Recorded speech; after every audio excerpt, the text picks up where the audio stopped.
when it comes to the UK as a territory, young fan say artists are Ghana and artists ben ye kase ye fa omo de omo be show ye be O2 Arena ye bet me fill that 20,000 capacity space. Number one, Daddy Lumba. Stonebwoy has proven that his fan base is solid. R2Bees, Shatawale. You don't know these streets like we do. And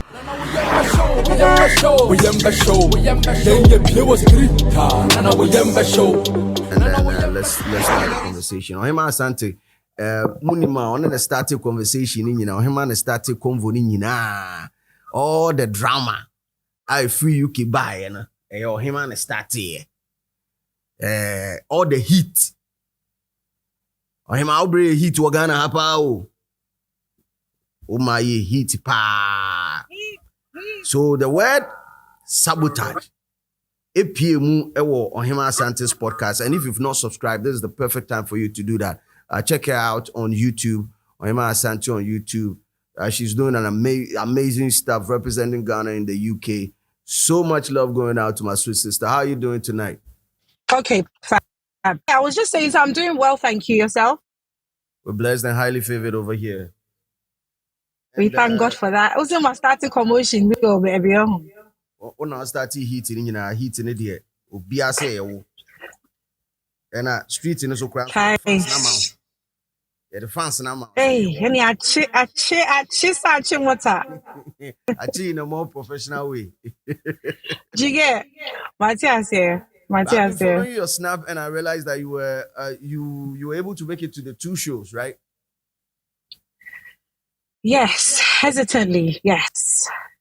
I was able to make it, but it wasn't the most easiest thing. It cost me being able to actually see Stonebwoy perform. And it cost me being able to see R2Bees Monster perform on that side, just because timing, no, show only happened at the same time, both about an hour and 15 minutes apart. And, and plus that time now, there was a lot of traffic basically.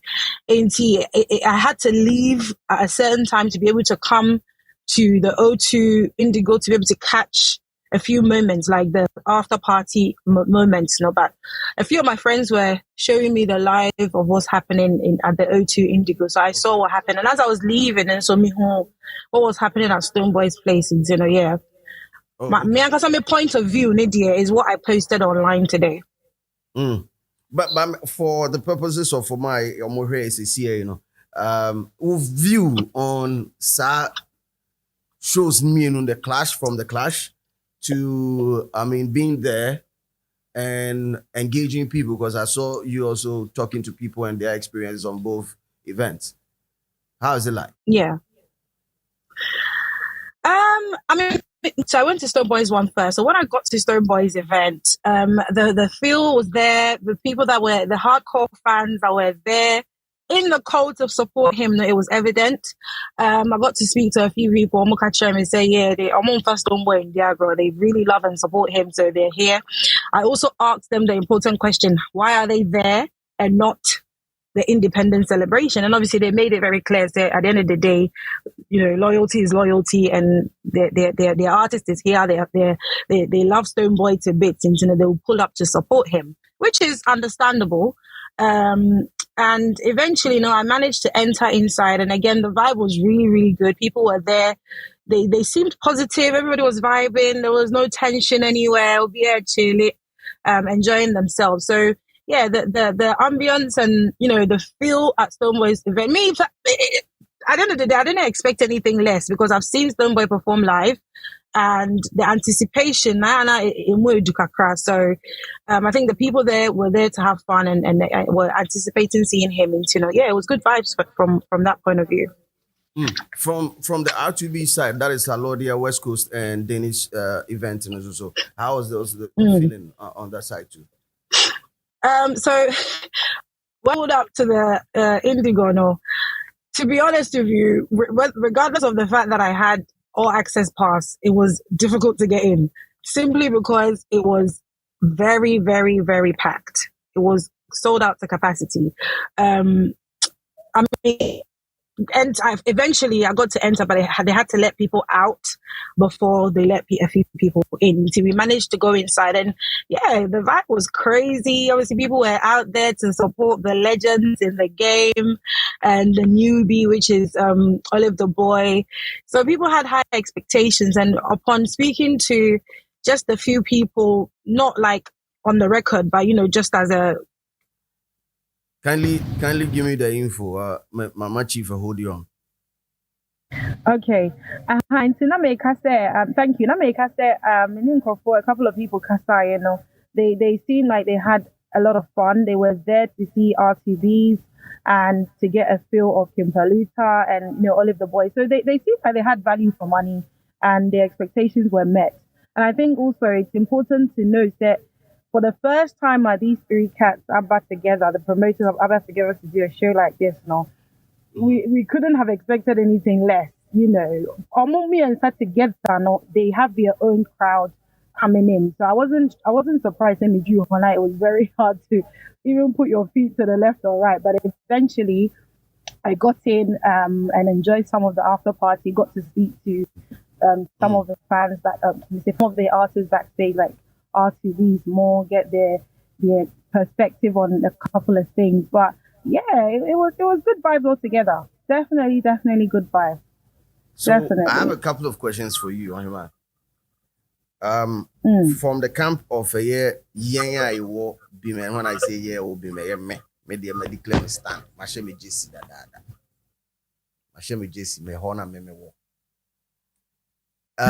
Having an auditorium like the O2 Shepherd's Bush Empire being filled by our own superstar.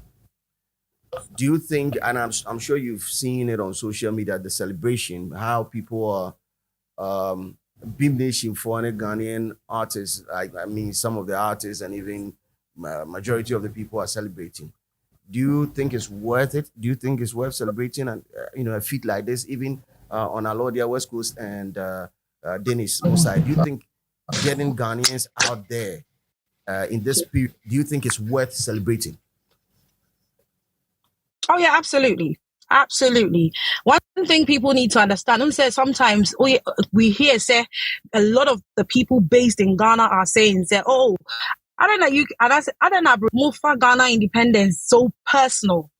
But one thing we need to understand, say, one, yet to be mindful, we don't belong here. If we're really calling a spade, we always have to make our presence known everywhere we go. And we have fought to be accepted as Black people, period. And see, if Ghana, we have such a presence and we are loud and we are celebrated, even crown, when they see us Ghanaians, it's always positive. And so you need to understand that we have something to celebrate outside of Yankasa.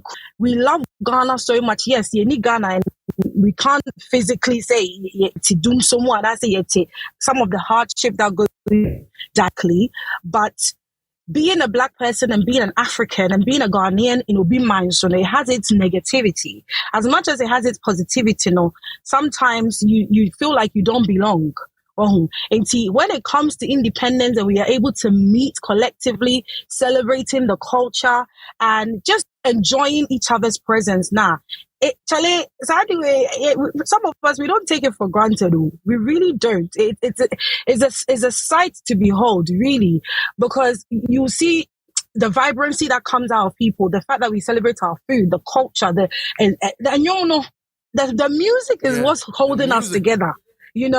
The music is what's holding us together. And how much you bet me I enjoy your music. Or let's say you make it a staple day, say you bet share. I enjoy your music. Who could be where then I say yes, you're gonna hear it.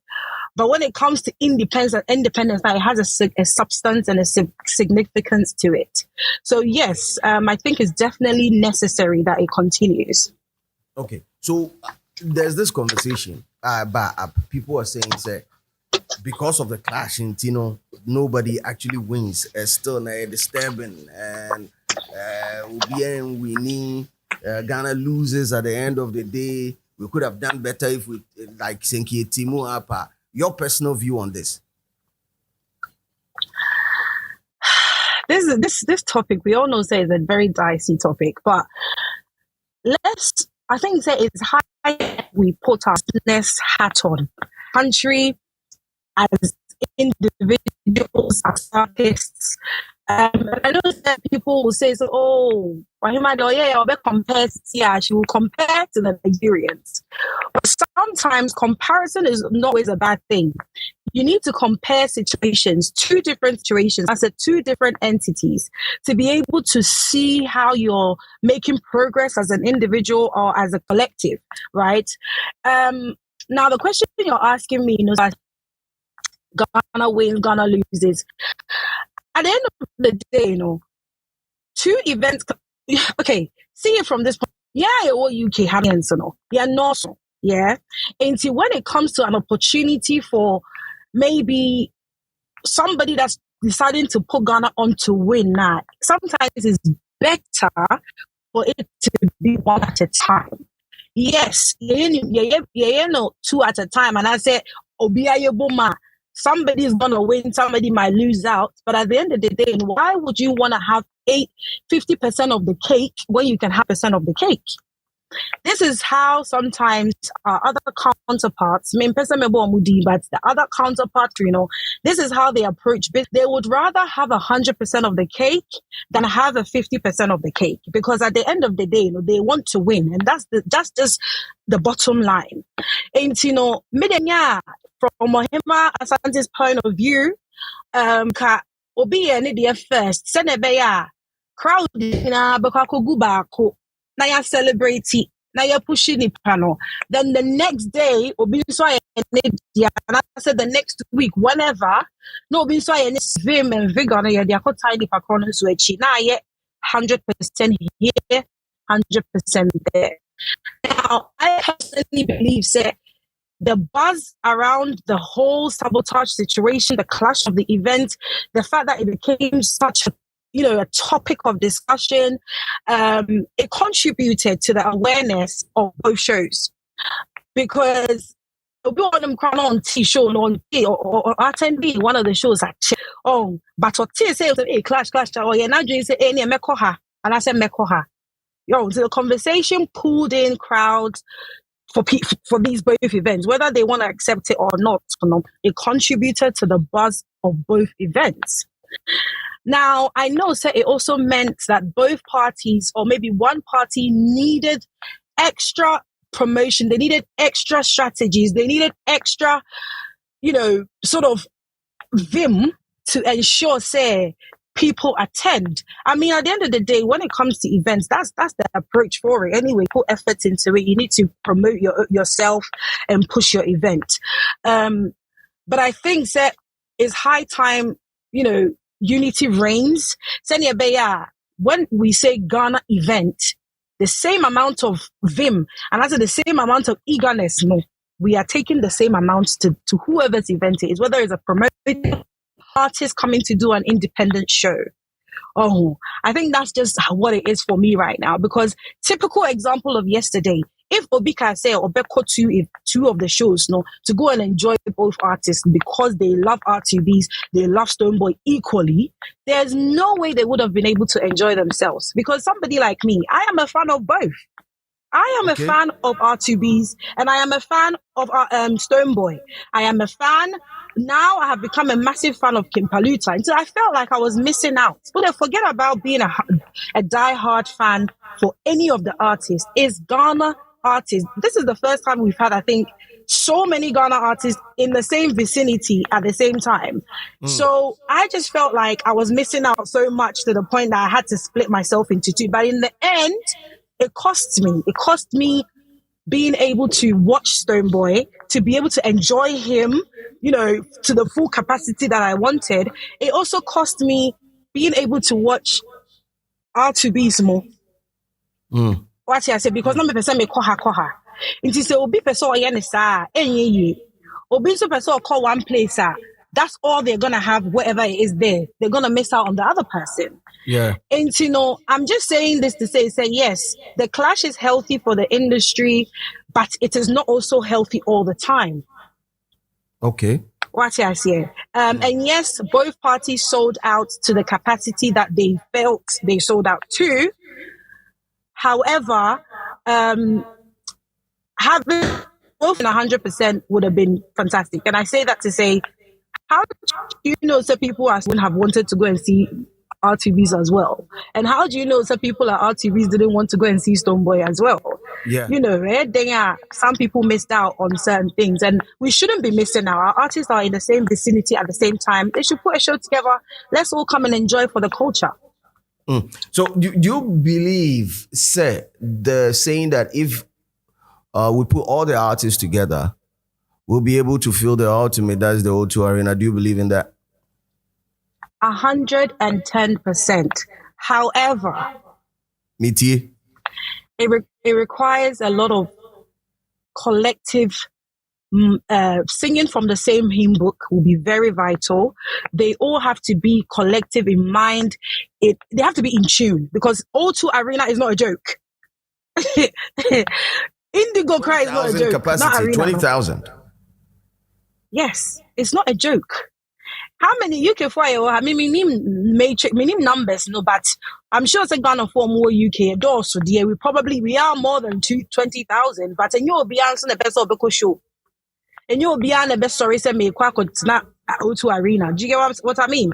So it would take a lot of encouragement, a lot of unity from the artists coming together to say, yes, forget about the fact that you are a Stonebwoy fan, forget about the fact that you're a Shatter fan, you're whatever fan. We're all coming, and we'll come for once.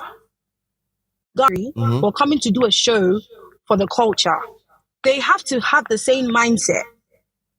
And yes, sir, that will never happen, because it will be, in fact, I don't want to say too much, but who's going to be on the bill? No, will contribute to the filling out of the show, right? Okay. And we all know a typical example. The little bill swag.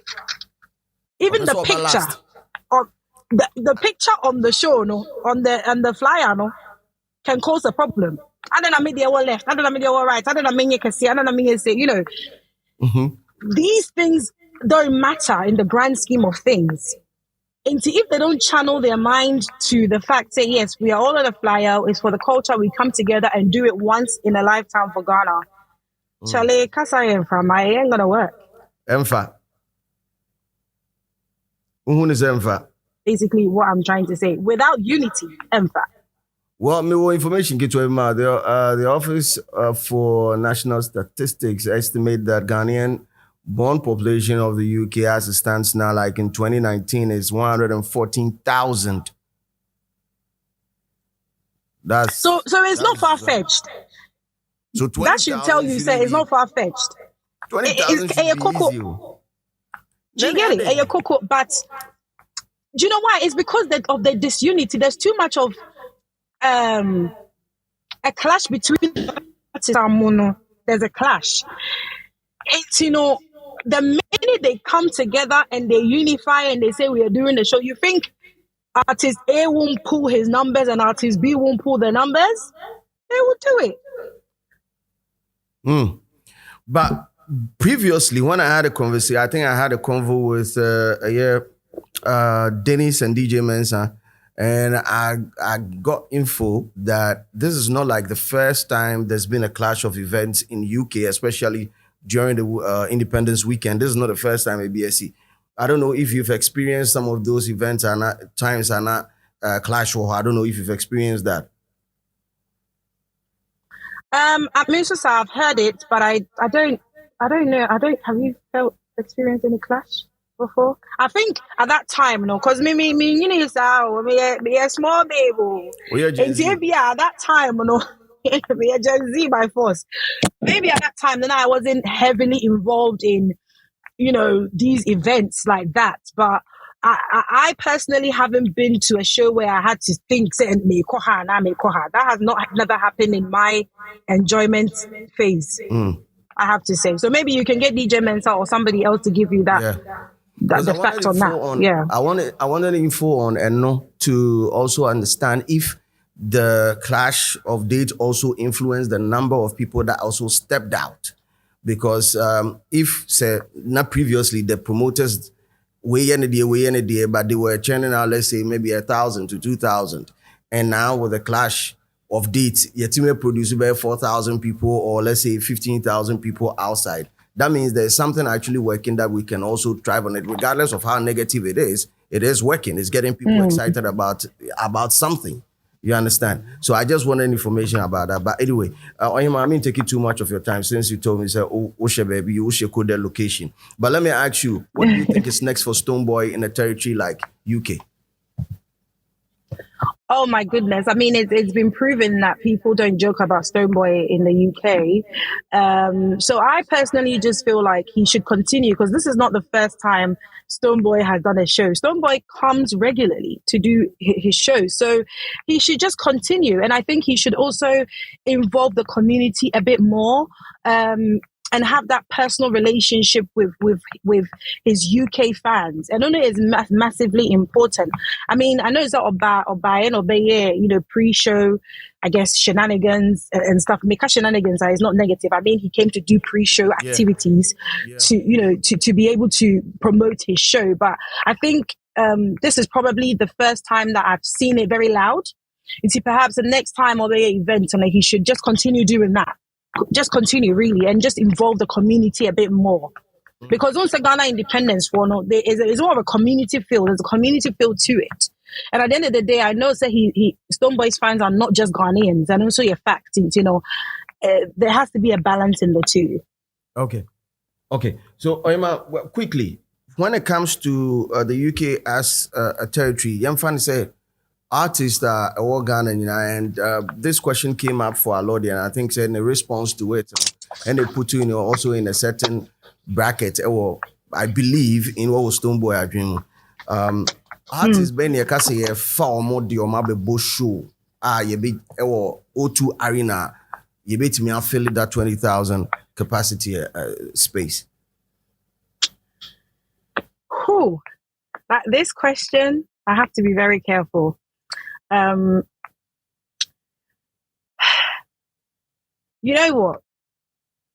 One said currently, numbers are important, right? Exactly. And that's just the reality of it. Because numbers are important now. There might be, maybe I'm my favorite, aside my current favorite, I might have an OG artist, I think, say, oh, you're my favorite, but the fan base, we need to think about the fan base. If the promoter doesn't think that the artist's fan base is enough to pull in the crowd now, it doesn't negate the fact that artists are brilliant in their craft.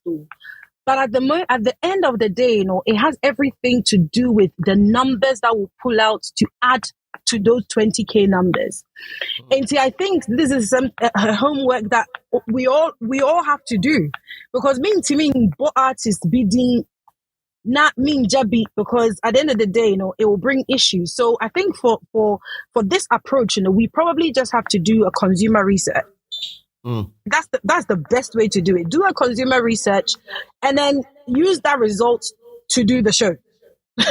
Because you cannot tell me, say, question won't be I want to mean question top of mind. Top of mind. I mean 2-3 artists that you because you have friends around. I mean absolutely. I mean if number one, Daddy Lumba, because he came to this country and he proved that you can sell out 2 big shows. You want to know why? Yeah, but Daddy Lumba has proven the point. On the fan base, is solid. He has Gen Zs and he has the oldies as well.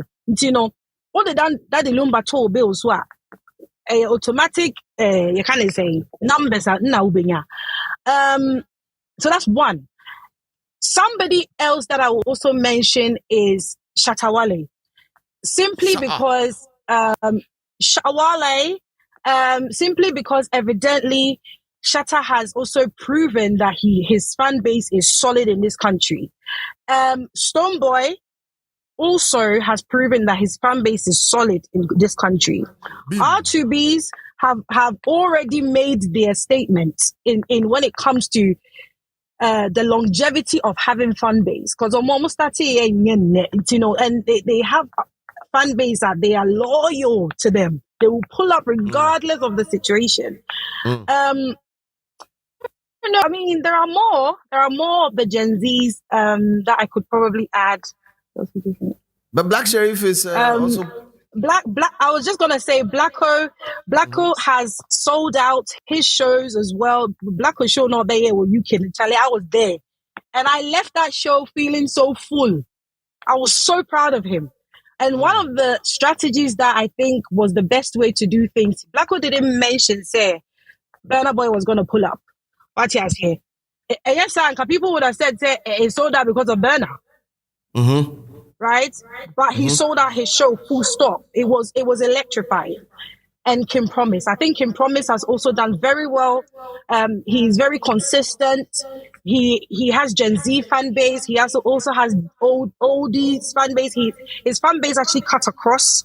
It's not just Ghana for, these are the people that I can mention for now. I'm sure there are more because we are so blessed with amazing talents. And those names that I've mentioned, I think if they are all on a bill for a show, they are the composers. El Boswa, Kaish. I've just had a trance. I feel like I'm living in that moment right now.